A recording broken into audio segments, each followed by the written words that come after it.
So with me today, I have Dylan, also known as DylanLeviKing. He's a writer and translator who's interested in East Asian politics and culture. He's also interested in things like illegal drug markets, organized crime, North Korea, and modern monetary theory. We've talked about a whole variety of topics, things like the differences or the economic differences between the US and China. Is there actually a difference? We've also touched base on North Korea and how the situation there is conceived by the people of North Korea. And we've also talked about different Muslim populations in China as well, and a whole variety of other topics. And I hope you find this conversation beneficial. My first question is basically the difference between your conception before you went to China. So just like we're going to start, I guess, with the micro and just investigate your conception first, and then we're going to move to the macro and politics and stuff. So how has your conception about China changed prior to you going and then after going? Has it been really different, radically different, or? Well, you need to understand I'm a little bit older than you, I'm sure. So when I went to China for the first time in the early 2000s, there wasn't the same atmosphere that there is now, where everyone has some idea about what China is. It's an evil place or it's a great place. At that time, for people of my generation, China was just over there. It was a place that not many people went to. We didn't hear much news about it. I had a vague conception of what it would be like, sort of quite like I imagine anywhere in Asia would be. There's a bunch of Chinese people living there. They live in buildings that look quite like ours, but their culture is somewhat different. And honestly, I really didn't think much about China before going there. I didn't know much about it. When I went there, I found a place that was, in some ways, quite like what I expected. It wasn't particularly different from the world that I came from, either growing up as a kid in Europe or in Canada or United States. It wasn't that different. It's a surprising thing, but everybody around the world is quite similar to each other. But culturally, it was amazing to discover this completely different intellectual tradition and literary tradition and tradition in film and culture and poetry and all of these things that were completely foreign, that had never I had never had any idea that they existed. Growing up educated in the West, we have an idea of the European intellectual tradition and the very short North American intellectual tradition and cultural tradition. But China was such an undiscovered place, a completely different place which was like landing on another planet in that way. Everybody was the same. Everybody relates to each other in a way that's very familiar. But it was built on this cultural basis that's completely different from anything I'd ever experienced. Yeah. I think, yeah, it's interesting the point you mentioned about everything being the same, because even prior to me going, I guess I visited Japan recently. Prior to me going to Japan, I actually thought it was going to be like radically different. Everything, it's a different world. But then when I went there, I was like observing it's just like small parts that are different. And then the rest of the city or the rest of the place is actually very similar to other places I've visited in general. Right. I So, mean, I think there's very few places left on Earth that yeah. are very different. When I went to East Africa, I was also expecting, it must be something completely different. I went to Mombasa. I was expecting this completely different city, this place that was completely cut off from the rest of the world. Like those places do exist in Kenya and Tanzania, but you would have to go much deeper into sort of the heart of Africa or certain places in Central Asia or very places to find places that are actually cut off from the rest of the world and are very different is quite difficult. Yeah, that's true actually. And have your conceptions, like, I guess this is a very specific question, but I had it in mind. So has your conceptions of things like freedom, for example, changed when you went to the East? Because I think conceptions of freedom specifically is different from the West to the East. This is something I've noticed when I went to the East, is like I see freedom as a different, I guess people perceive freedom as a different thing in the East than in the West. So has your conceptions of things like freedom changed and when you visited China? Or Yeah, I guess you could say that. Growing up, I was always told freedom is the freedom to write whatever you want and put it in the newspaper. These are all very fake freedoms. These actually don't exist.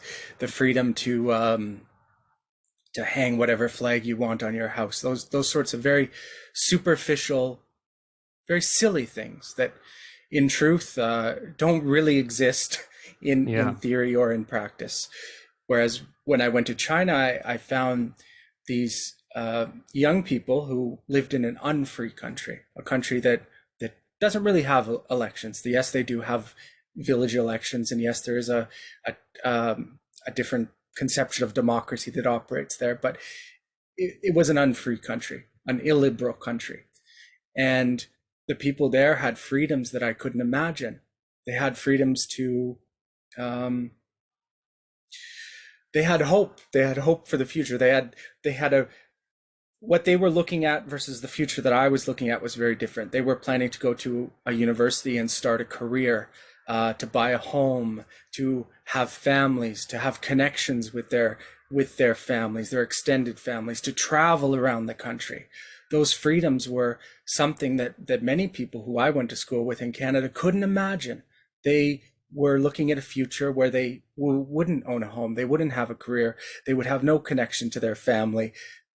Who cares if they can vote or not in an election, or they can write an article which nobody will ever read, criticizing some government leader. The the freedom that they had in China was something different. Now, it's of course China is not a perfect system, neither is the West a perfect system, but yeah. that was a starting point for me to question what are the pros and cons, what are the positives and negatives of each system. China was sort of an awakening for me. Yeah. Yeah, that's an interesting point of view. And I think one of your articles mentioned that this was an interesting point, I guess, that relates to this one, is that like whatever headlines or newspapers carry or whatever they mention as stories, the West and China has been converging in the last 3 decades. So that's also an interesting point of view with regards to freedom, I guess. So could you speak more to that? Yeah, that's been my thinking for the last 10 years. That China and the West are sort of on the same path. Many of the problems we see in China, we see in the West too. In China recently, there's been this idea of lying down, of people who are sort of checking out of the workforce. They're still working, but they're putting in minimal effort. They're slackers, basically. Mm-hmm. And we see the same thing in the West at the exact same time. Concerns about internet censorship. Those are coming to be taking place in the West and in China at the same time.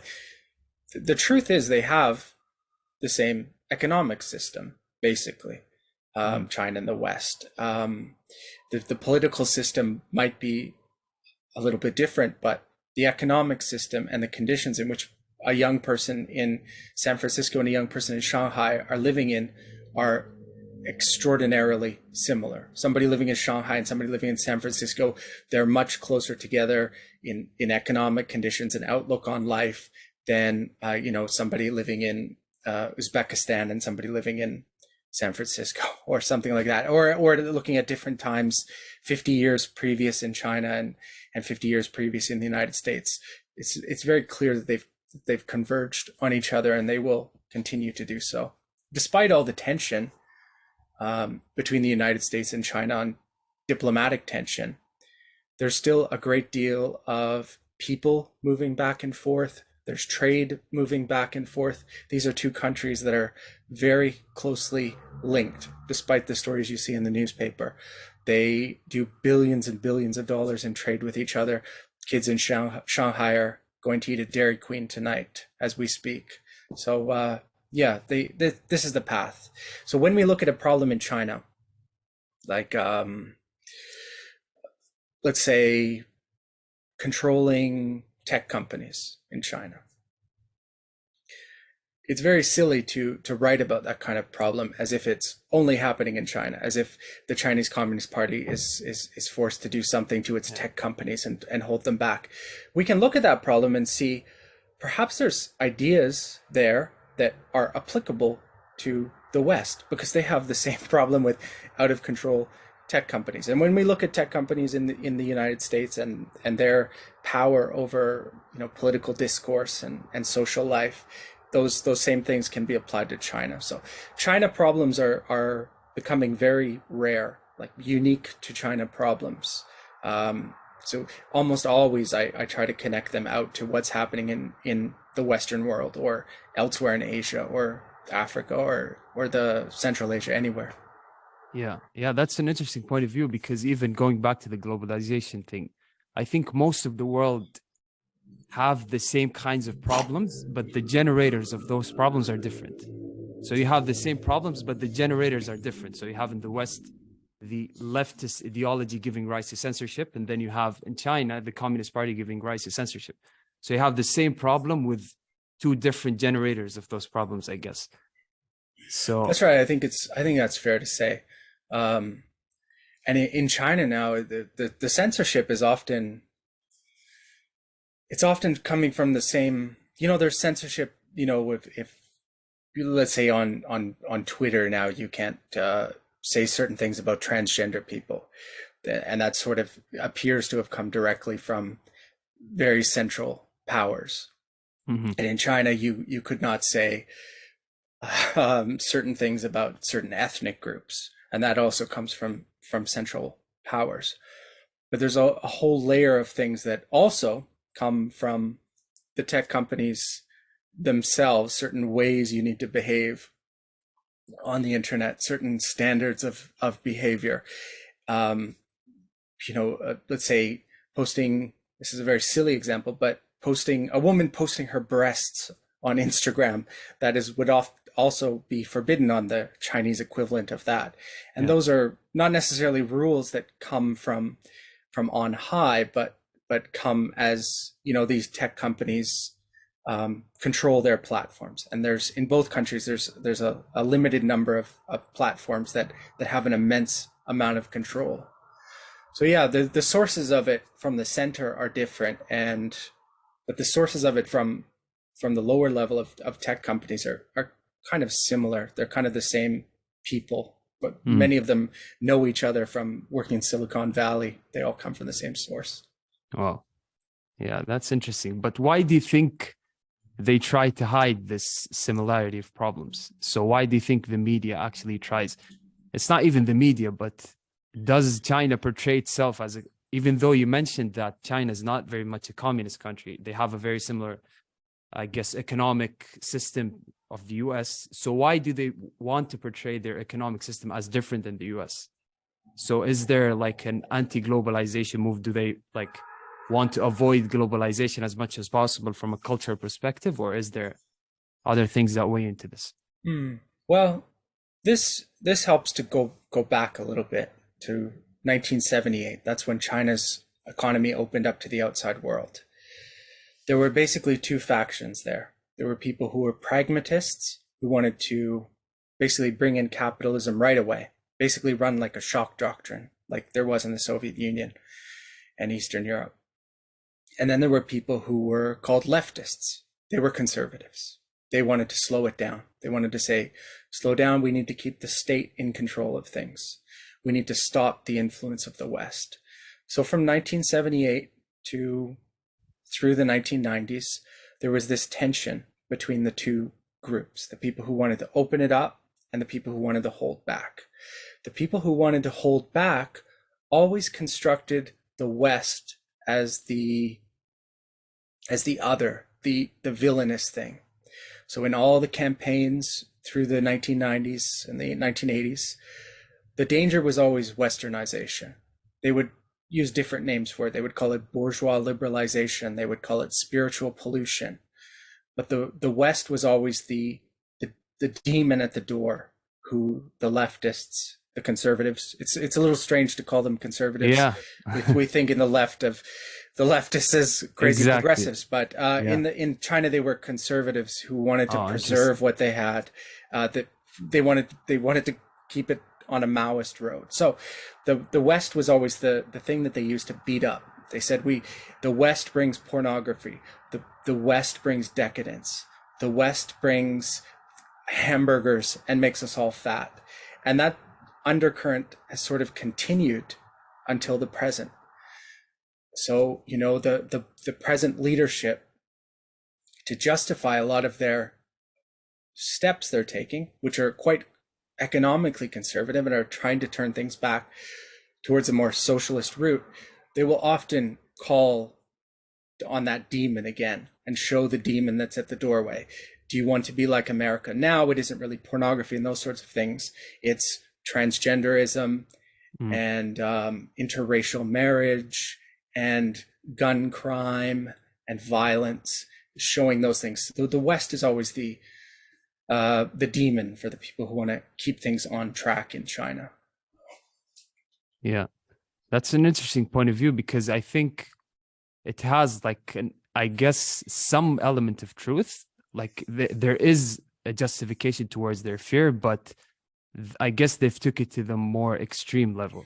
Like you can take the good out of something, just leave the bad, but Sure. I guess they chose the more practical way to it and just left the whole thing from the beginning.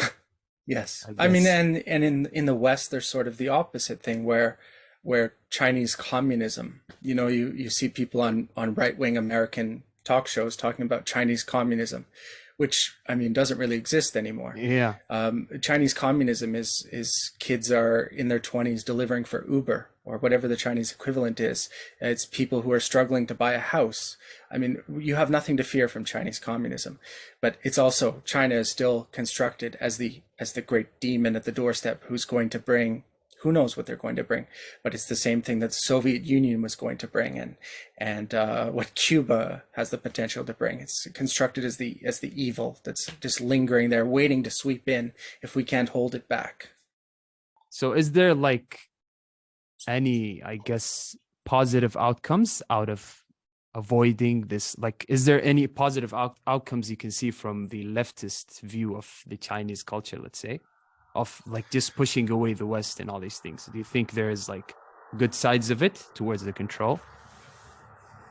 Yeah, I think so. I think there's something really valuable in Chinese culture. I think there's really something valuable in all indigenous local culture. Though that's often the only thing you have to hold out against these terrible things that are coming in.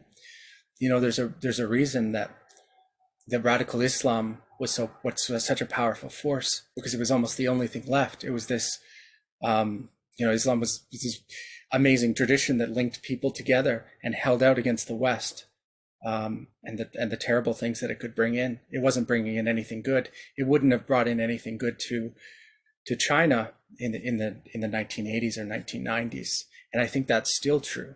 I think some of the threats they're worried about, like transgenderism or that kind of thing, is very silly, but like a Chinese conception of what a family is meant to be and what relationships between people are meant to be, I think that's very valuable to hold on to, because what could be brought by the West, and again, I'm sort of falling prey to their construction of the West as the villain, but it doesn't need to be the West, but basically advanced capitalism ideology. It was a product of the West, but it's not Western anymore, I guess, because a lot of people has already like took the ideology and internalized it in many different countries.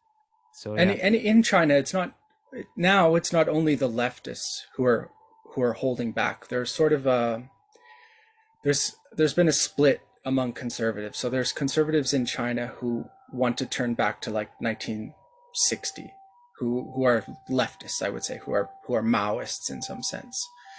And then there's people who are into Confucianism and into kind of traditional Chinese culture that's disconnected from the Maoist past, and that's sort of more what is current at this time. We're talking about somebody like Xi Jinping. Xi Jinping is not really a Maoist at all. He doesn't believe in revolution or any of that sort of thing. Perhaps he does, but more important is his belief in Confucianism and in traditional Chinese culture as he imagines it to be. Mm. So is there any interesting thoughts you can pull with regards to Mao's conception? Because I heard that there was like a lot of, I guess, atrocities in China when Mao was in, basically when he was leading the country. So how has the ideology shaped itself in relationship to Mao, for example? So he had a lot of, let's say, for example, the great, I guess, famine that happened in China from 1958 to 1962. So how has people actually internalized this ideology when it have given rise to a lot of, I guess, atrocities? Sure. I mean, the thing about it is that we have it's, I don't want to mean to be an apologist for Mao, but just a lot of those things that loom large in our conception of China, like the Great Leap Forward, millions dying, the Cultural Revolution, that sort of thing, don't really loom large in the Chinese conception of history. A Chinese person, I'm just imagining them right now and imagining people I've talked to, they will look at that history. They will look at the past 100 years. That famine will be a blip on the radar. That'll be one little thing. That's 30 million dead, but in the decades prior to that, there was endless civil war. The country completely fell out of the control of the imperial, the Qing Empire in 1911, and for the next until 1945, the Japanese were invading. There was civil war from 1945 to 1949, and the famine's not good, but there were plenty of famines before that, and the people who lived through that famine had living memories and talked to their grandparents. They had memories of famines. So Mao Zedong doesn't look so like such a singular event. Those things are not really tied 100% to his legacy. And now there's not much in Maoist politics that are really referred back to. I would say, for most people, Mao is just a symbol of national rejuvenation. The country in 1949 stood up from those decades before, years, the century of humiliation, it's called, when China was beaten up by Western powers, when Chinese women were raped, when kids were murdered by foreign invaders, and he became the figurehead of a country that wouldn't be subservient to outside powers, that would protect itself, that would be able to stand on its own two legs in the world. So of course, everybody who still hangs a picture of Mao Zedong on their wall is well aware that he's perhaps responsible for the deaths of millions, but you've got to weigh the things together, I would say. Yeah, context, I guess, is important in this conception, because like as an outsider, or from an outsider's perspective, we only see, I guess, we extract the negative things. That's just how we tend to think. But once it's something that is very proximal to us or very close to us, we try to contextualize it. So I guess that's what you're mentioning or referring to.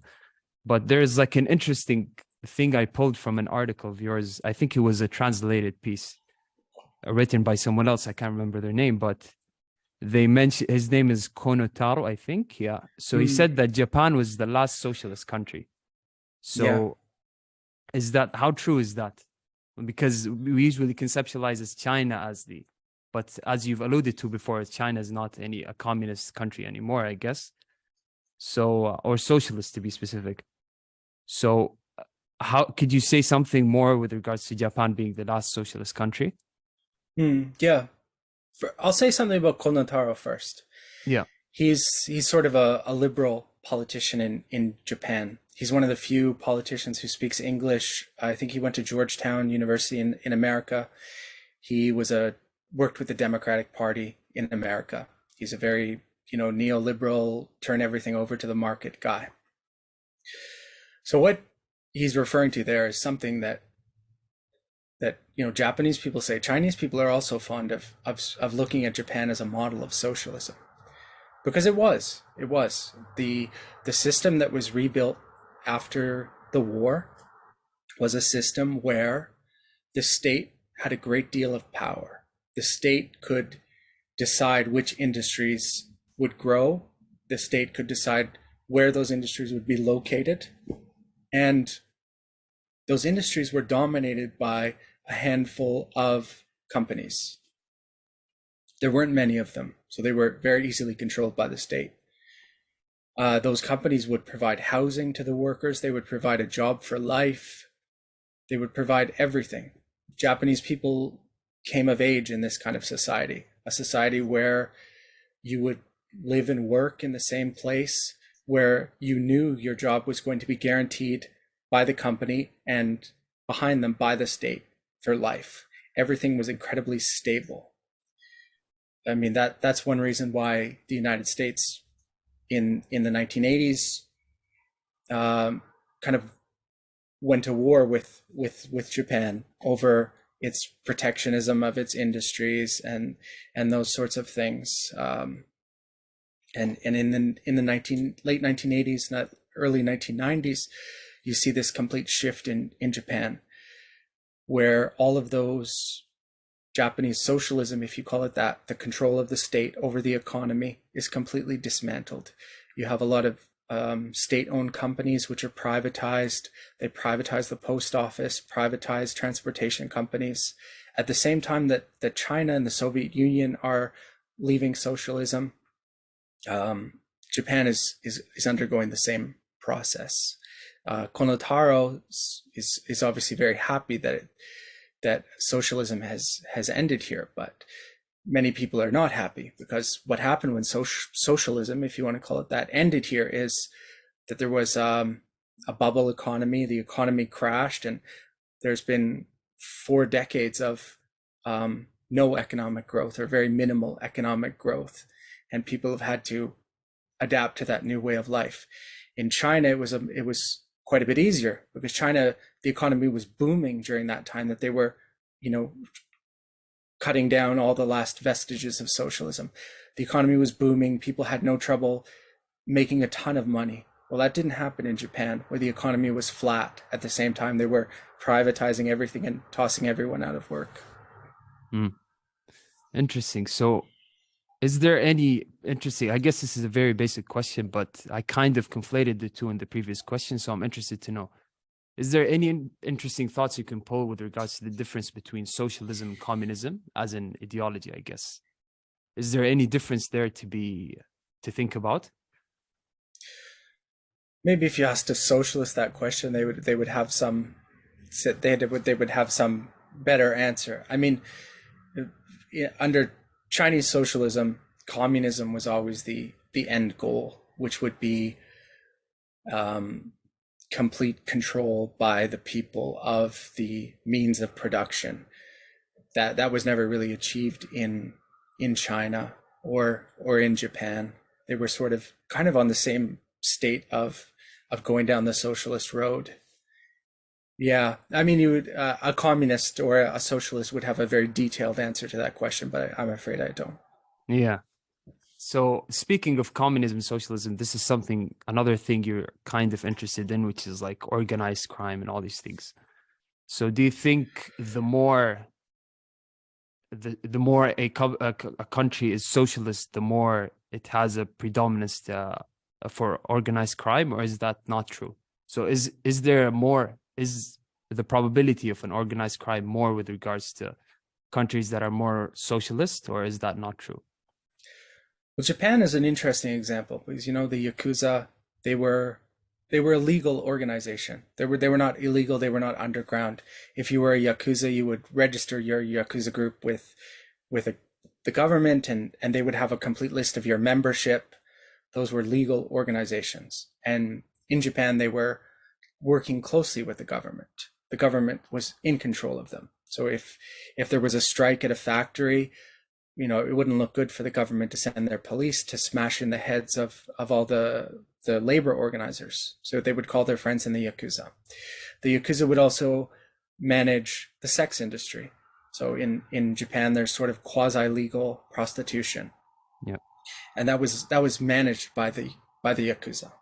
So if there was ever any problem, if a certain practice or a certain person was involved that shouldn't be, it would be a very quick call to manage that.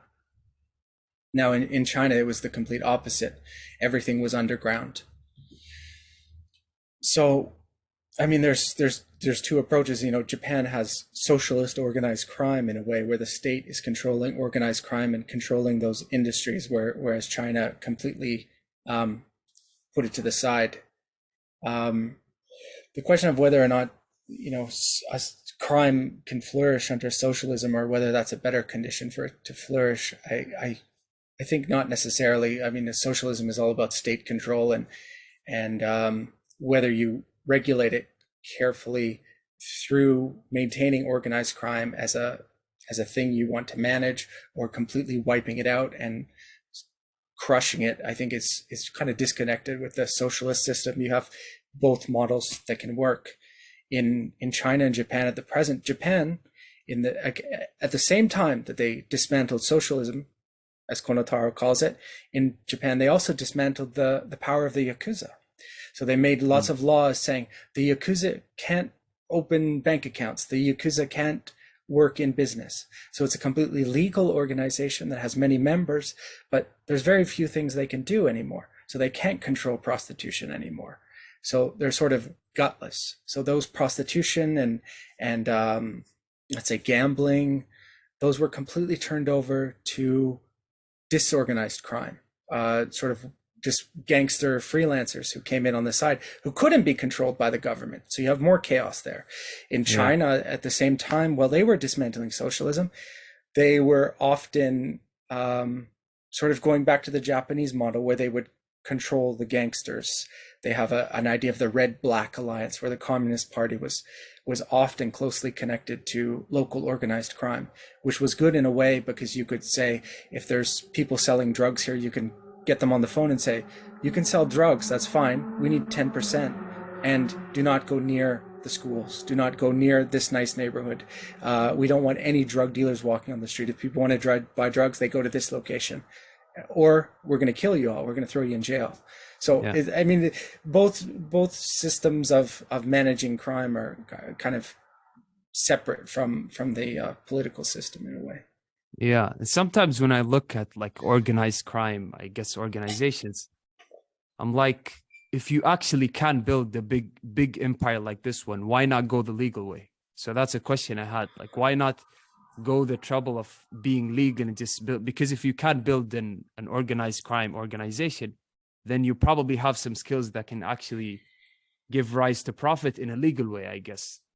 So what would be the motive, I guess, towards organized crime organizations in general? Well, the businesses that organized crime likes to get into are businesses that are easy to monopolize and require a lot of labor, and often require negotiations between many groups of people. So in the United States, on the East Coast, it was often garbage. In Italy too, they were managing garbage. That's a very easy thing to monopolize. It requires a lot of labor, and it requires negotiation with lots of people along the road, with the government and with various stakeholders. There are certain legitimate industries that have the same requirements, but are not. There's certain things that organized crime likes. Why does somebody decide to start a drug empire? I mean, that's a good question. I think one reason is that there is a high demand for these things, and then the supply is here. So there's a very big gap between demand and supply, and then anyone who fills this gap is going to get profit. So the probability of succeeding in these kinds of, I guess, and you need a certain kind of person, because let's say I tell you, listen, I have 20 kilograms of methamphetamine. I'm going to put them in a bunch of suitcases for you. You get some guys. We're going to fly them into uh, Korea tonight. Yeah, We're going to make $1 million. I got 1 million cash free for you. I don't think you're going to do it.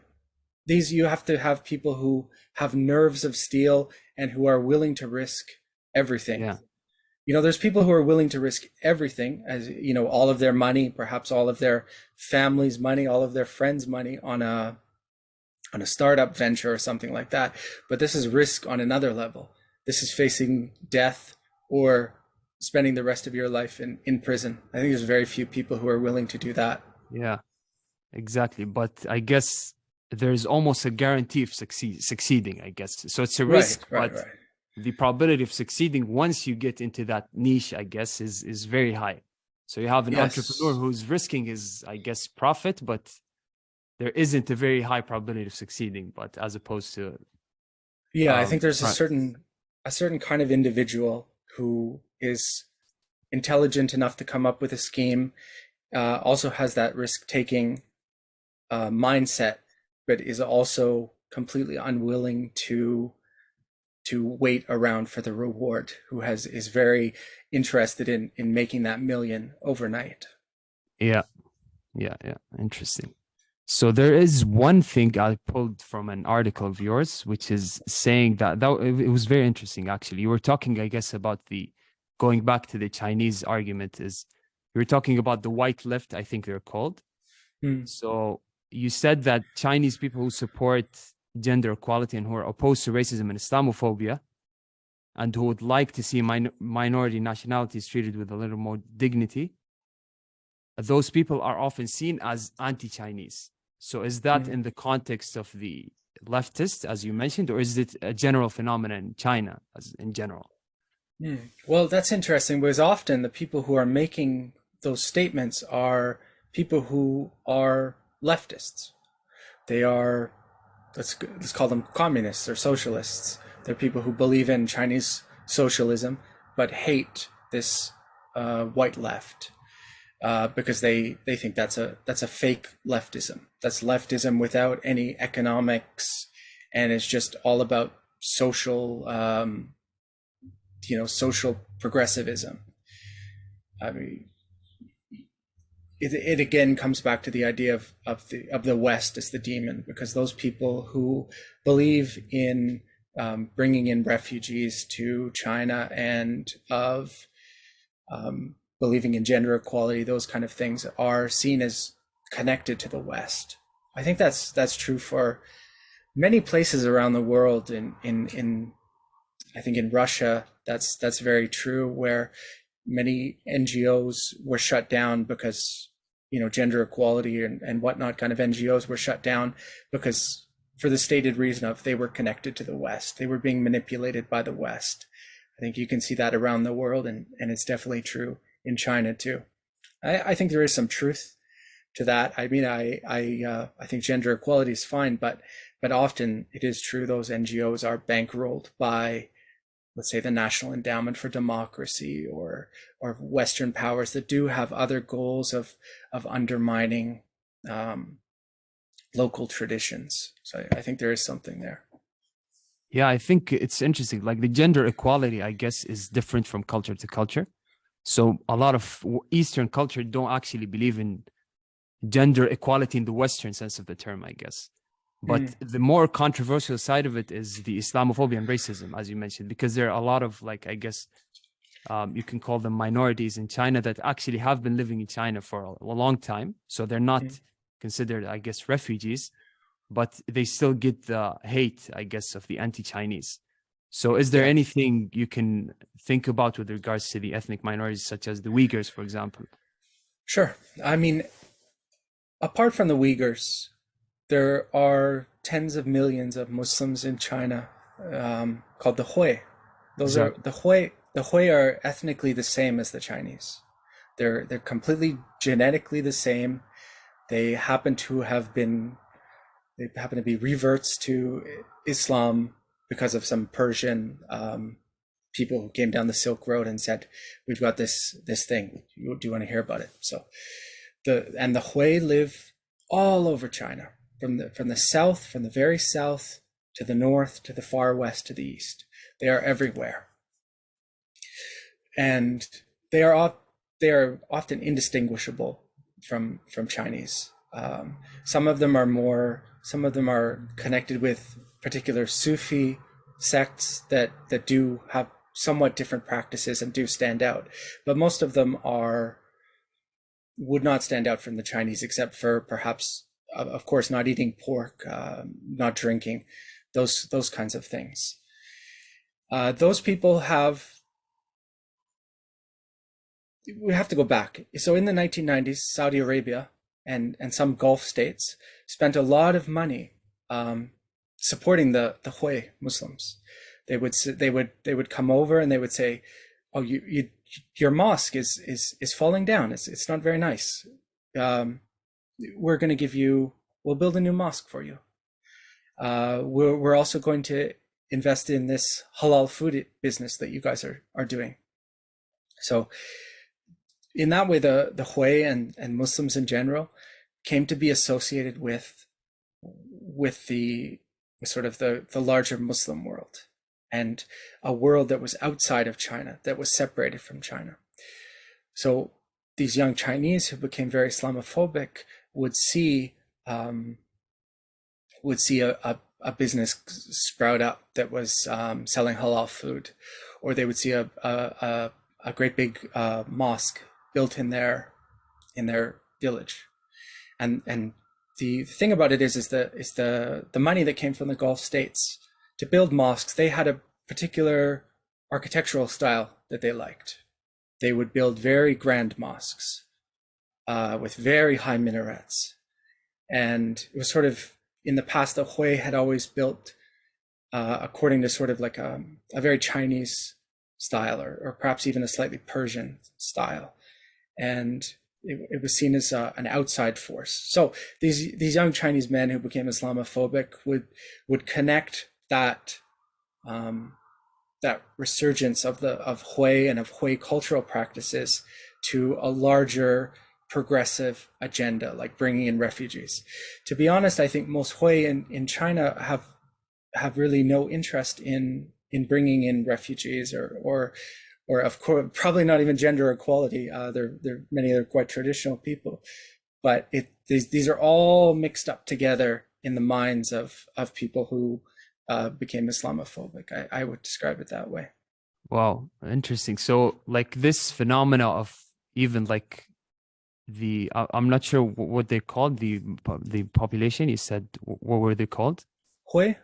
Hui. Yes, exactly. So the Hui phenomena, I guess, has gave rise to this hate against the Uyghurs, for example. So it's not necessarily it started off with the Uyghurs, but it was like a whole phenomena of different varieties of angles, I guess. Yeah.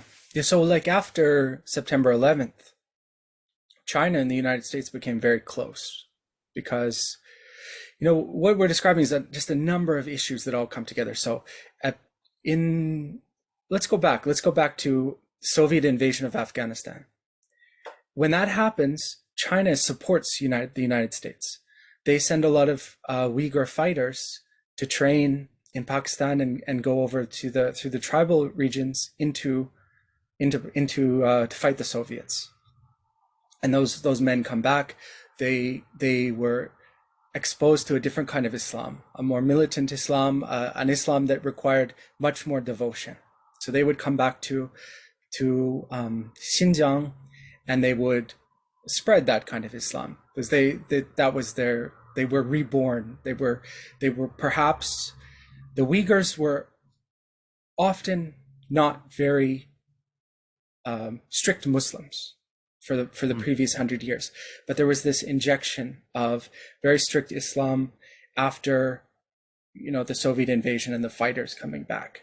And at the same time, through the 1990s and let's say the early 2000s, there was this kind of a resurgence of political Islam around the world, especially in Central Asia, and that was filtering into Xinjiang at the time.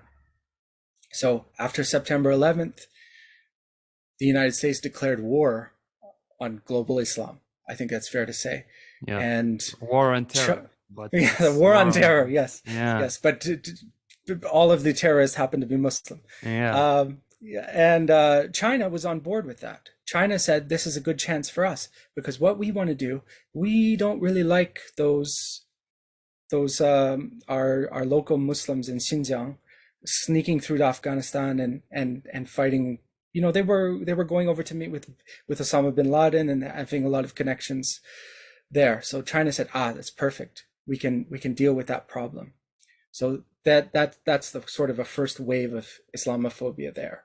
And then the Hui were sort of wrapped up in that. And then as people started getting concerned about sort of these progressive issues and refugees and whatnot, the Hui were always seen as suspect, as kind of linked to the outside world. The Hui were tended to be part of various, I guess we can call them Sufi sects. But yeah, through that time, there were more Hui exploring more political Islam as well. So they were sort of seen as suspicious also. So all these issues, which are sort of unrelated, sort of connect together into this, philosophy of Islamophobia that develops in China at that time. yeah. So do you think like the justification of, let's say, the Islamophobia is that the Muslims will just take over the government, or is it just more deeper than that? Is it a cultural issue that's not, maybe perhaps it's not tangible, basically? So is it a fear that they'll take over the government, or just another thing that's more No, abstract, I guess? I think it's very, very paranoia because Christian organizations will also be suspect. Any organization any civil society organization that's outside of the control of the Communist Party is suspect, is seen as something that can destabilize, whether or not it has any interest in destabilizing things. So in Xinjiang, in the 1990s, there was a very big problem with heroin and with alcoholism. And that was one reason that Islam gained so much ground, because there were, young, strict Islamic men who would be the ones who would go and organize a group to say, you need to get off heroin. We're going to help you. Using Islamic principles, we're going to bring you into this new life, which was a very good thing. And it managed to spread Islam very wide in rural Xinjiang. So what was happening was that there were these groups developing. They were good. They weren't challenging the government. They had no interest in challenging the government. But they were viewed with suspicion. So as they gained in power, they were viewed with suspicion.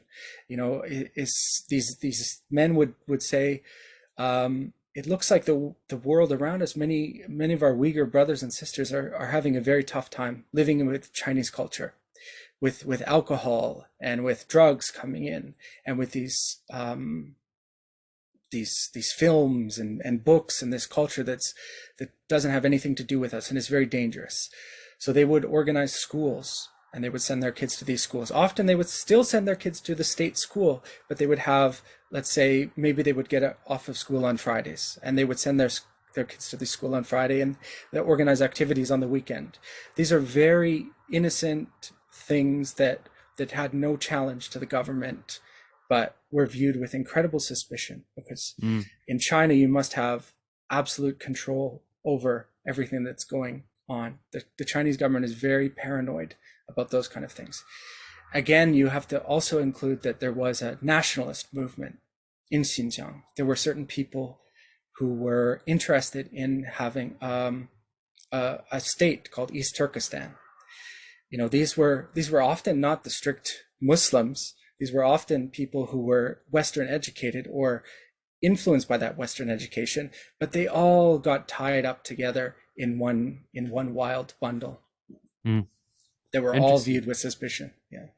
Yeah, and I think even Muslim communities, I guess it's by default, we usually do those activities, I guess, that are outside school. So for example, people would memorize the Quran in the weekends and stuff. So this is almost part of the Islamic culture that, as you said, has been seen as a threat. And in fact, it's actually very benign. It's something we Mm, usually do in general. sure. So yeah. Like in with the Hui, they always had these organizations because for most of Chinese history, there wasn't strict government control. Perhaps you would never see somebody from the government. So in northwestern China, they would have, connected to the mosque, they would have everything that the community needed and would provide for them. And even through the communist era, there were various times when the control was very strict, like the Cultural Revolution, but otherwise it was still sort of as it had been 100, 200 years before, where the government wasn't really providing anything, and where these faith communities um, were providing some necessary services for each other. Mm, And that's something that's come under threat in the present time, where all of this is viewed with suspicion. yeah. Is there any similarities? I guess this is a little bit of a tangent, but is there any similarities between the Taiwan situation and this? Like, has the Taiwan situation started as, I guess, is it similar to the Muslim, let's say, situation, or is it completely different from the way it started? I think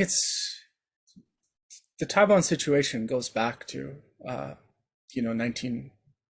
1945 and the Civil War.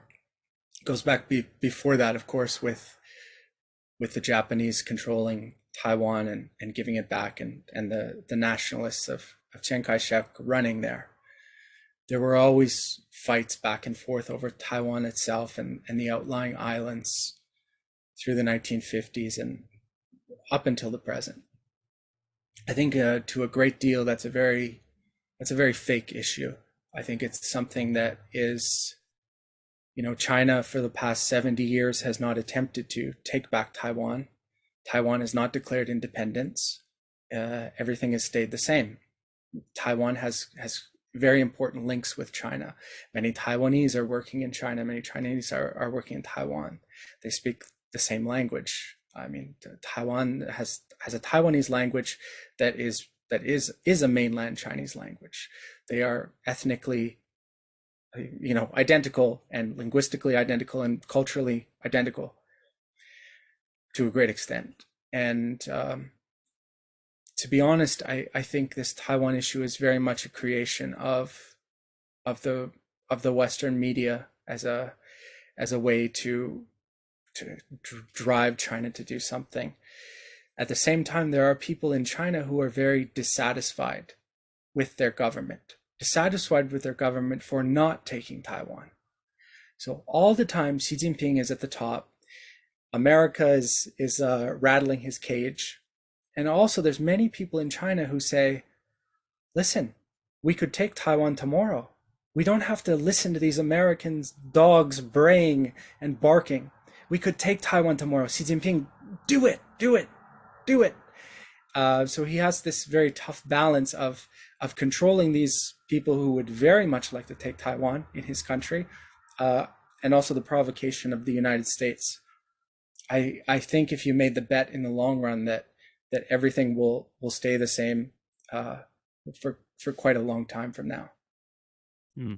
Interesting, because when we conceive of Taiwan from an outsider's perspective, it seems like it has been disputed for a long time. Like it has been an area of dispute between the West and China, but it seems like from their perspective, it's not very much of a big issue, I guess, as you mentioned. No, and So, the thing is, for China to take Taiwan would involve killing a lot of people. And I think from what I know of the Chinese people and what I've read of many thinkers on this issue is for the last 70 years, the people in China have called the people in Taiwan their brothers, their tongbao, means coming from the same womb. So I think many people in China would be unable to stomach seeing millions of Chinese people killed, a war between Chinese people prompted by the West. I think that's true in Taiwan, and I think it's true in China, which is why both countries have been very careful to keep things at status quo. They've both grown wealthy and they're healthy, they're enjoying their lives. And I think a lot of it is sort of an outside push from the United States, especially in the past 5 years. Yeah. Yeah, that's an interesting point of view, I guess. So I have like a general question I've asked through a Twitter poll, I guess, but I'm not sure how you'd think about this. So would you say that technologies make governments control people more, or does technologies make the truth more visible for the people? So I guess this can be linked to the Chinese discussion we've been having. So do you think the more the technology advances, the more the control will be by the government? Yeah. You know, the I'm, as I said, I'm much older than you. I remember when the internet was very different. I remember when there were many discussions and many types of material could be found on the internet that are not easy to find now, because the internet is controlled by a very small number of companies Yeah. who usually follow a very strict style of controlling information. So what I've seen in my life is that technology has improved and has spread and has become more sophisticated and more available, but control has been more intense. And that control has not always come from the government. It is, in fact, I think less often than it comes from the companies themselves, come from the government. In China, you've got a situation where they're very interested in using technology to control people. They're very interested in surveillance. And those surveillance and control go hand in hand, because you can't run a surveillance system without having it cover everything. It needs to cover everything. Everything needs to be linked together. Everything needs to be centralized. So, I mean, in that respect, as technology becomes more sophisticated, I think the path is towards further government control and the government getting tied up with the companies that run it. I think that you can see that happening everywhere in the world. You can see it happening in China. You can see it happening in the United States. So technology is a great savior. I think is I'm a little bit pessimistic about that. Of course, there's technologies that can circumvent that. You can, blockchain technology has Yeah. this great promise, but I haven't seen the promise come to fruition yet. Perhaps it'll happen, but it seems that we're headed towards more and more control. Yeah, that's why I wanted to hear your answer with regards to, I guess, the Chinese culture, because I think if you ask people more, I mean, I only got two answers from this, and both of them were like less control. They said that it's going to make the truth more visible for people. So that's going to mean, by extension, less control by the government. But I think once you move to, I guess, states like, for example, China, when you see that very visible in front of your eyes, you become more of a techno pessimist, I guess.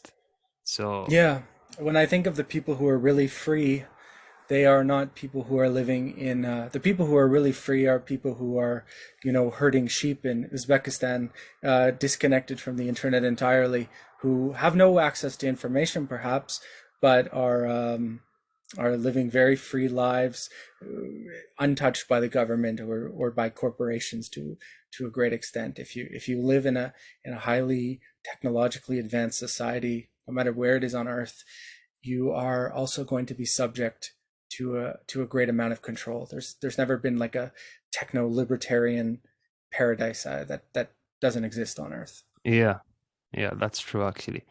So, how would you say language shaped your conception of the Chinese culture? Do you think it's a necessity to know the language to understand the culture, or is it not? Like, is it something of an additional thing to have? Because I think when it comes to the West, for example, you can probably understand. Like, I know a lot of people who only speak Arabic, for example, but they have a very good conception of the Western paradigm Hmm. or the Western civilization.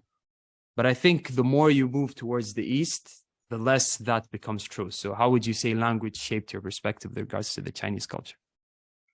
I think you like you said, you can't understand it without speaking the language. You can be I mean, you could become a convert to Islam, but it would be it would be very difficult to become a scholar of Islamic history and Islamic jurisprudence or anything like that without speaking Arabic. You could learn a lot. You could have a very good idea from reading what has been translated into English or many other languages, but you would not grasp the heart of it because the choice of certain words and the history of just one particular phrase stretches back hundreds of years, and you will not know it unless you speak the language. The same is true in China. There are so many books written by scholars of China, Chinese scholars of China and Chinese culture and Chinese history that are not available in English. There's just a very thin shred of what is available from, 2,000 years of Chinese written history. On top of that, you cannot love China unless you speak Chinese. You cannot have any connection to it because you cannot go to China and you cannot walk on the street. You cannot speak to everybody on the street unless you speak Chinese. And that's almost more important than reading the books. You can read 100 books about China, but you will not know anything until you go and eat dinner with a Chinese family, unless you talk to a young man walking on the street in China, unless you talk to 100 people and understand what people are actually saying. You cannot do that without speaking Chinese. I think that's without Chinese, you can understand China, but you cannot have a true understanding. Yeah. And I guess that's true globally, but it's less true with regards to the Western civilization because it has been, I guess, exposed to a very large extent, even. So yeah, Yeah, that's that's true. yeah, Everything in the West has usually been. Let's say you want to read the literature of the United States. If you're a French speaker or an Arabic speaker or a Chinese speaker, all of those books are available in translation because yeah, that's such a powerful cultural center that sent information out to the world.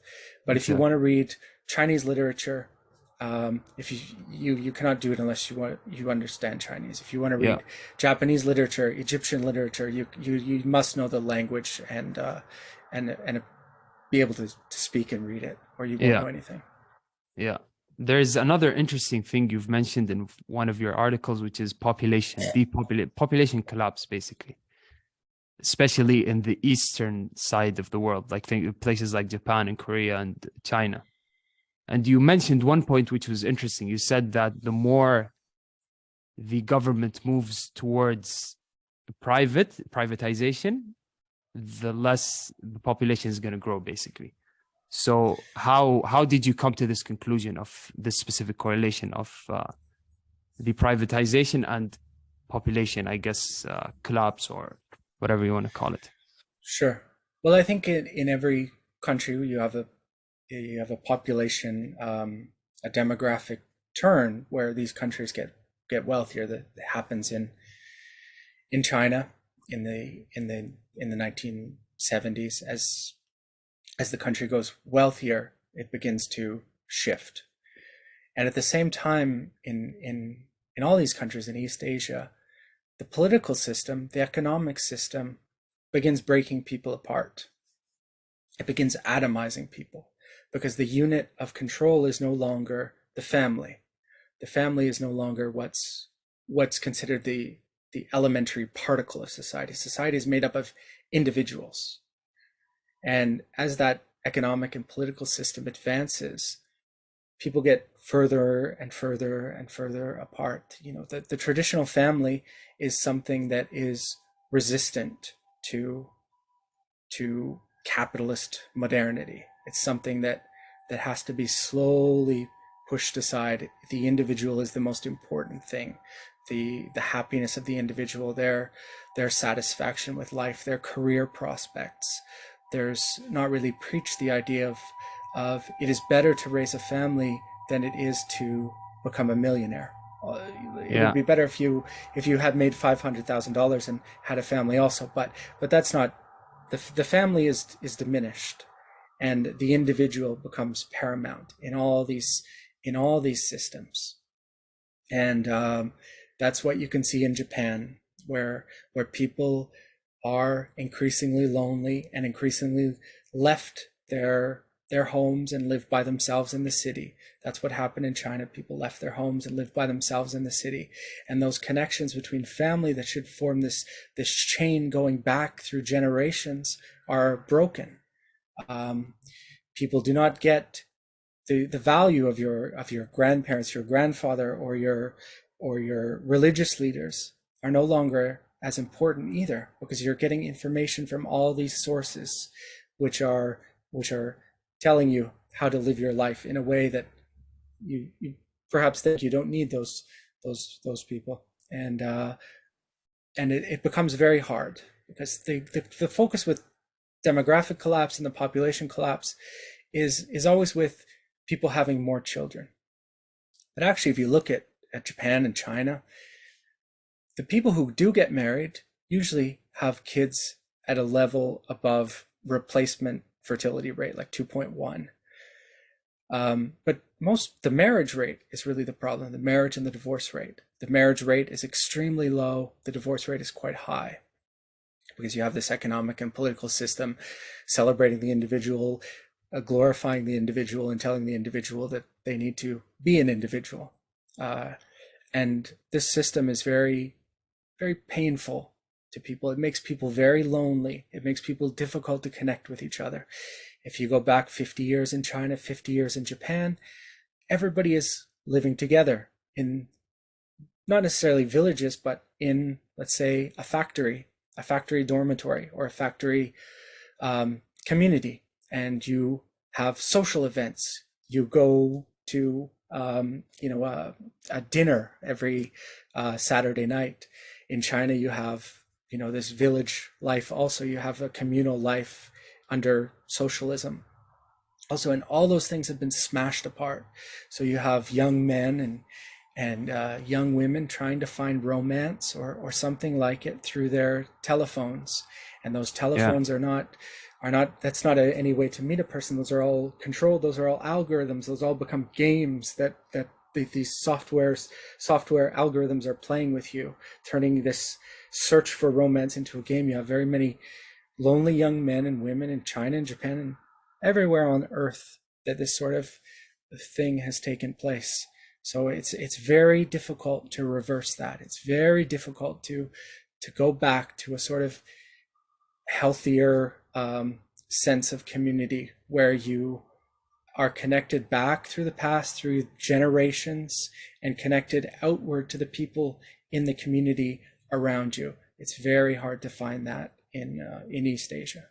Yeah, and I think it's more dramatic with regards to specifically China after their one-child policy, because as you said, there's the marriage rate, which is, as you said, is the struggle when it comes to capitalist society, I guess. And then you have the second layer in China, which is the one-child policy. So you have two layers that are actually becoming more of an obstacle towards people having more children and stuff.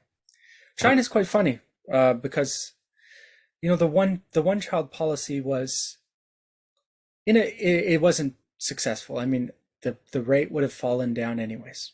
At the same time, you also have a number of girls who were born who were just not registered. The parents would give birth to a child. They didn't want to pay a fine. They wanted to have another one, so they would have a girl. So the gender imbalance is not that bad. Not as bad as certain other places in Asia. But there's cultural things that make it very difficult for young men to get married, because a young man in China needs to have a house, a car, and a job before he gets married. So if you're a man who's 25 years old, it can be sometimes very difficult to buy a house in a city. So it can be very difficult to have a career that can support buying a car. And so for families, if they have a son, they know that their son is going to cost them, they're going to have to buy their son a house when he turns 20 something, so he can get married, and when he finishes college, you have to pay for the college and then pay for a house. So if you have a son, you better just stick with one at that time. So that, yes, as you said, there are cultural reasons as well as the legacy of the one-child policy that makes it very difficult on top of that. Yeah, and I think one case study you've also pulled in the article was North Korea. And you said that because they didn't privatize or they didn't become more of a capitalist society as the other countries, they have a relatively good population increase, I guess, or fertility rate. So that Yeah, also proves your point, I guess, to some extent.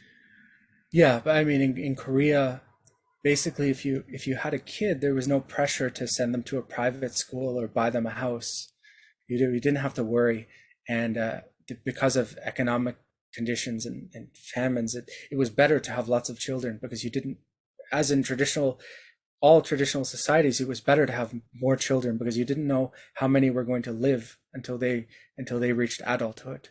Um, the funny thing is North Korea, the birth rate has been basically steady, but it's not incredibly high because the other thing about East Asian societies is they never traditionally had a crazy amount of children. It was usually traditionally like quite small families Mm. compared to other places in the world.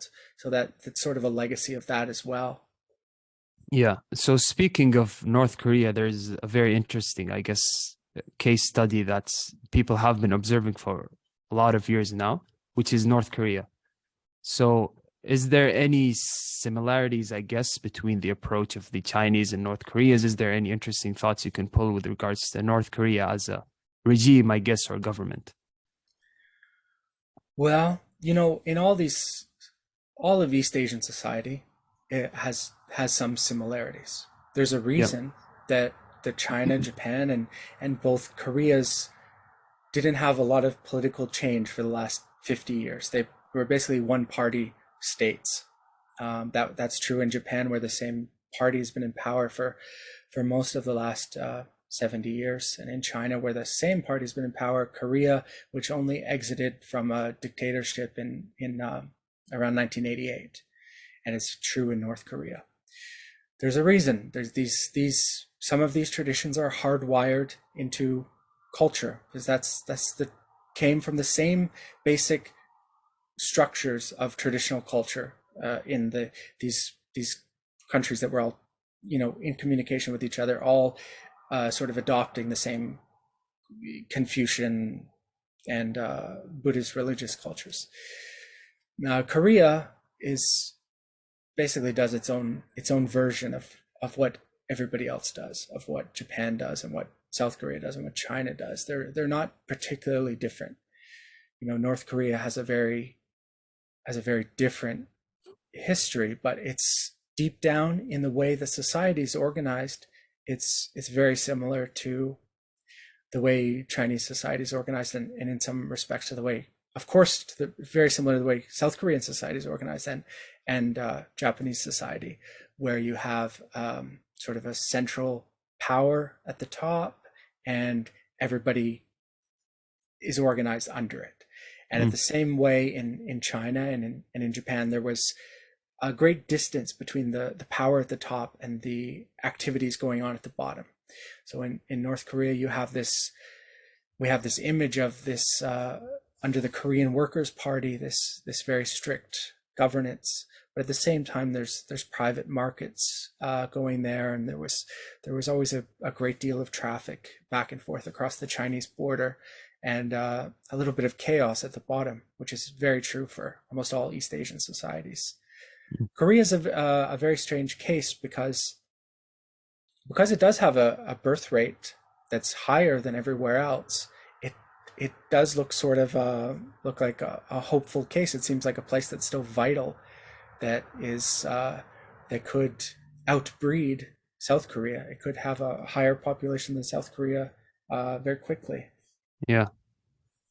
Yeah. And it's interesting because a lot of people conceive of North Korea as a very, I guess, inhabitable place for them, I guess. So would you say that, like, let's assume we take a survey in North Korea or in China. Do you think most people conceive of it as people in the West conceive? I mean, we kind of alluded to this, but would you say that they see their governments or they see the higher power structures as evil, or do they see them as allies and they're trying to make their lives better and stuff? Well, I've read a lot of interviews with defectors from North Korea, who Yeah. talk about what life was like in North Korea. You know, very few of them are like that. I'm forgetting her name. A young Korean woman who lives in America now. She's often on the Joe I Rogan and think you know me, Park. yes, I yes, believe. yes, Yeah. yeah. You got it. I think very few talk the way she does of like people who are her age who didn't live through the famine. Um, Very few talk about it in very like stark terms. Yeah. They say we didn't have enough to eat. They say there were a lot of problems. Everything was chaotic.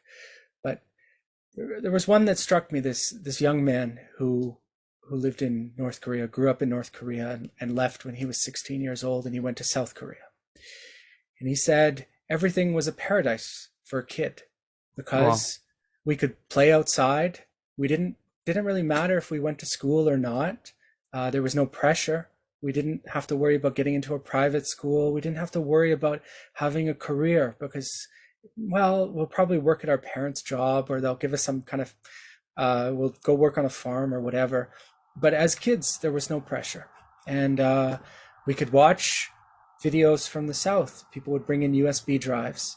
And basically, the people who were in charge of enforcing that, they didn't care. So if they came to our house, we'd give them a little bit of grain or we'd give them a little bit of money and they'd leave. And there wasn't any big problem because we weren't doing anything. We were just doing what everybody did. And he went to the South and was very disappointed with what he found. He said Wow. it was very a lot of defectors say that going to the South is a very dispiriting experience because they suddenly have all this pressure on them. Because if they don't work, they don't eat. You can say whatever the heck you want to say, but there's nobody's listening. And in the North, I mean, there was another interview with a young woman who said in the North, all of the men are men because they need to fight. That's what the boys like to do with their free time. They like to fight. They like to wrestle. They work on the farm. They are very strong. And in the South, they're all very weak. They can't look after a woman. But to get back to the question, I think the sense in all these places would be that they are not, they don't have any thoughts about the government. The government is Mm. there. It's not very good. It doesn't do anything for them. And as long as it stays out of their lives, they're basically happy with that. I think Mm. that's the sense you have in all these cultures where you have this strong central power, whether it's China or North Korea or Japan even. You know, Japan is this country where you don't vote. There's no sense in voting. The same party has been in power for 70 years, and if you vote, it's not worthwhile. So voter participation is very low. People don't care about the government. The government is something that's there and will always be there, and perhaps there'll be a different person in charge, but he'll be no better than the last one. So as long as we are allowed to plant our grain and do what we want to do, we don't really care. So it would be better if the government stayed out of our business. I think that's generally the feeling. You know, that's sort of simplifying it a bit. In China and North Korea, you have these governments that came to power after a colonial intervention. So in North Korea, that was a government that kicked out the Japanese. In China, a government that kicked out the Japanese and any number of foreign invaders. So there is sort of a patriotic identification with the government as something that is, you know, Korean or Chinese and Mm. stands for those kind of racial and national categories. But I don't think there's a sense that people are, you know, if you look at the people who become dissidents in China, the people who are against the government and want to overthrow it, those are generally people who have had a Western education or Yeah. interested in the West. And what their goals in overthrowing it are very different from perhaps the goals would be of people in a small village who don't particularly like the government. Their goals would be, you know, basically to Westernize it, not to get rid of the government. They don't really. Yeah, I think that's the case. Most people do not care. Yeah. I think some people portray this lack of care as a function of the government being hegemonic. But I think this is also true, like, for example, from my experience in the, I guess I shouldn't generalize it to the Middle East, but specifically the Gulf countries, people are not very much interested in activism. I think that's normal. I think that's how life existed for thousands of years. Is Yeah. that you had a family, you had a village, you had a church, and it would be for the best if the government didn't get involved. That's what happened in East Asia for hundreds and hundreds of years. The government was very far away and didn't get involved. And I think that's how people like it. If you have any questions, any things you want to say, go ahead. I've got nothing. What do you think about? What's your general take on China? What is your? I'm interested in what young people think, especially young people not from who don't live in the West, think about China, because I see China's involved. China's making a big deal with Saudi Arabia recently. You know, Yeah, the yeah. Iran deal. I wonder what you think about what China's role in the world, and specifically about the Iran deal. I think from my perspective, because I heard a lot of, I guess, negative stuff in the media about the Middle East specifically, I've kind of grown skeptical about what the media says about China as well. Hmm. So I was almost like always neutral. So when I heard things in the media, such as I guess China's government is the bad guy or stuff, I wouldn't really believe them because I knew that there was similar narratives in the Middle East as well. So Hmm. my conception was never very much taken from the media, but even in relationship to the recent like linking up of Saudi and Iran and China, I think it's it's a sign of change, I guess, in some way. So those forces are coalescing in some way. So there is some change coming up. I'm not sure what it is. So yeah, The thing to remember about China is, I think in general they don't really care what goes on in the rest of the world. I think they will. It's very nice to. I think of like with the Saudi Iran deal. I think it must be some idea of somebody close to the crown prince or somebody like that say, okay, we want to make a deal, let's call China, they will broker the deal. I think China didn't push so much. Like, I don't think anybody in China knows about some, of course, some people are, there's some Middle East scholars and people know a lot about Middle East politics, but I think often they don't care. They don't care about, if you turn on the news in China, you don't see anything about uh, who the Houthis are or any of those things like that. yeah, I think I think it's very good that China doesn't really care about the rest of the world except if it can make money. You know, their deals in Africa. yeah, I think it's very good that they really don't care. Build a bridge, whatever, we'll make money, we'll take the gold and go. They don't really care about enforcing their culture or saying, you know, this is how people should live and you must have this kind of political system. So it's interesting to see if America becomes less powerful, China becomes more prominent, to see how everything will happen. yeah. And I think even like the most thing that actually stood out for me when it comes to the Chinese government was their attitude towards the Uyghurs as well, because we heard a lot of this in the Muslim world as well.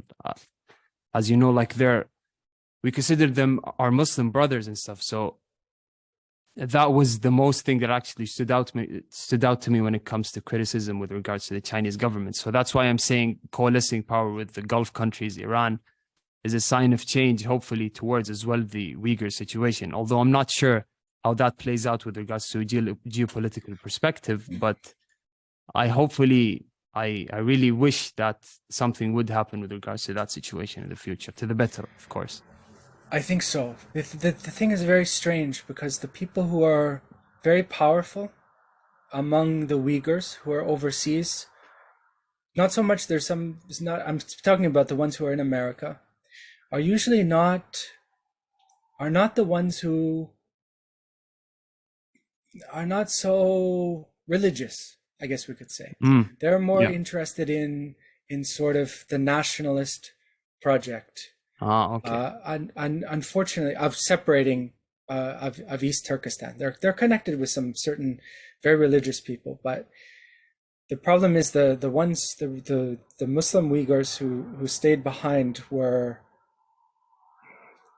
received the punishment. It's a very sad thing, and it's a very real thing. So often people who support China or don't think China is evil will say, no, no, it's not real. It's not happening. It's all fake. It's all Western media. But that's not true. That's not true. Everybody knows that, you know. Unfortunately, some people from Indonesia and other Muslim countries went to Xinjiang and said, I think it's okay, which is not very good. So the thing is, it's not as bad as people say, but it's very bad. And the problem is not only put them in some camps or job training. That's something that's perhaps some of it's good, I'll say. But the problem is, the bad thing is attacking the religion at the very bottom level of saying you cannot, when you go to the mosque on Friday, we are going to listen to the imam and listen to what he says. We're going to record it and we're going to stand there while he says it, and we're going to look at you while you pray, and saying this you can eat whatever you want, but all of these restaurants, all of these shops that sell your food, we're going to close them down.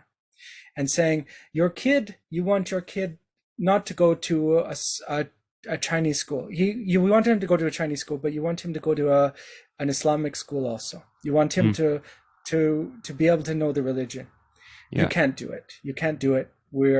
That's the biggest problem. The biggest problem is not the very wild things you see in the Western media, but things that are happening that are invisible, that only people who go to Xinjiang can tell you about, that have been happening for many years and are very very detrimental to the people there. Unfortunately, those people don't have any voice. So those people who are like a Uyghur man whose son can't go to, he wants to start an Islamic school, he doesn't get to go on CNN. The people you see on CNN are the people who live in Washington DC and work with the CIA. So it's a very tricky situation. Yeah, and I think even since you actually gave us some history about the situation as well, it makes sense to, like, sometimes the facts don't fit with the history, but in this specific thing, in this specific situation, the situation happening today fits in with the history, as you said, with I think the Huey, what's they're called? The Hui, sorry. Yeah. So there's it fits the it's paradigm. Very strange, because the Hui and the Uyghurs always didn't like each other because of religious differences. So they always had a long religious difference between the two of the groups. So it's very funny that they're both hated now for some of the same reasons. Yeah. It's all mixed up together. It's very messy. Yeah. So one last question, I guess, since we brought up Islam, have you ever looked into Islam as a religion, like individually? Have you ever been interested in Islam? I'm interested to know. Yeah, of course, because you know the age that I am, I was a young man when September 11th happened, and all of the Muslims of the world suddenly became enemies of my civilization. So if for that reason, Islam always held a certain interest. I wanted to understand what it was. What's this thing that everybody has to hate right now, that everybody needs to be suspicious of? What is this thing? So when I was a young man, before I went to China, I thought I would learn Arabic. Never successful at all. But when I went to China, the interesting thing is, the people who are often the friendliest to you, or the people who you can make the easiest connection with, are people who look different from everybody around you. So in China, it's Uyghur people, or people from Qinghai, people from different ethnic groups who are usually Muslims. So it's very easy, and some of the food is more similar, because you know they will eat bread and meat. It's very, very familiar. If you're tired of eating Chinese food, you can go eat some roasted meat and bread. Yeah. And those people are also very friendly. They're people who will invite you to come to the mosque with them on Friday, and are very easy to make friends with. And so when I was in China, I had many Muslim friends, not just Chinese Muslims, but also foreign students. Like a lot of people come from Pakistan to do medical school in China. Mm. So I had many friends in that group. So yes, it's uh, it's always been sort of in the background of my life and something that I've been interested in. Of course, I come from my own religious tradition. I come from a Catholic tradition, Oh, okay. so that's something that for people to talk about God and talk about their beliefs and talk about the importance of those things was not strange to me. It was very comforting to hear Mm. people have God as part of their life. It's something that I can very much relate to. Something that's not really necessarily common in mainstream East Asian culture. So there was sort of an easy connection to make with Muslim people in China and elsewhere in the world. So that's what I would say about that. Yeah, interesting. And I guess the special thing about the Muslims is that we don't think of ourselves as countries. We think of ourselves as just one whole unit that actually Mm. of brotherhood and stuff. So that's why I guess this links back to the activism. That's why I guess the Muslims, specifically, I guess in the Gulf countries, from my experience, are not very much interested in activism because we see ourselves as a whole unit of brotherhood rather than just pieces of countries or something like this. Yeah, So I yeah, think that's. I would definitely recommend you to look deeper into it as Mm. religion, and I'll be happy to help with anything, like any information you would like to know about Islam more. I'm very happy to answer any questions you have. Certainly. So yeah, thank you so much for your time. I really appreciate it. I learned a lot. I wrote some notes here, so I'm gonna research. I need to research some topics today, and thank you so much for talking today. Thank you very much for talking to me too. Thanks.